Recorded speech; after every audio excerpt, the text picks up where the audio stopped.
আজকে দেখলাম একজন উন্মাদ হয়ে গিয়ে বলতেছে জামাতে ইসলামীর নারী কর্মীরা কোনো জায়গায় আসলে ওদের পোশাক খুলে ফেলবে। সে তার সহকর্মীদেরকে হুকুম দিচ্ছে।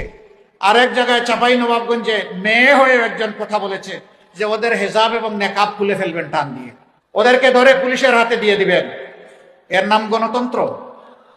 নির্বাচনের আগেই যদি আপনি এটা করেন, নির্বাচনের পরে কি করবেন? একদিকে আপনি মাদের হাতে দিবেন ফ্যামিলি কার্ড, আর পাশাপাশি আপনার প্রতিপক্ষ হলে তার সেই মায়ের গায়ে দিবে আপনি হাত। ওই ফ্যামিলি কার্ড আর হাত দুইটা একসাথে চলবে না। যদি সত্যি সম্মান দেখায় থাকেন তাহলে আগে আপনার মাকে সম্মান দেখান, এরপরে বাংলাদেশের প্রত্যেকটা নারীকে মায়ের মর্যাদায় সম্মান দেখান। মানুষ আপনাকে ভালোবাসবে, আপনাকে সেলিউট দেবে। আমি বলে দিতে চাই, আমাদের জীবনের চেয়ে মায়েদের ইজ্জতের মূল্য আমাদের কাছে অনেক বেশি।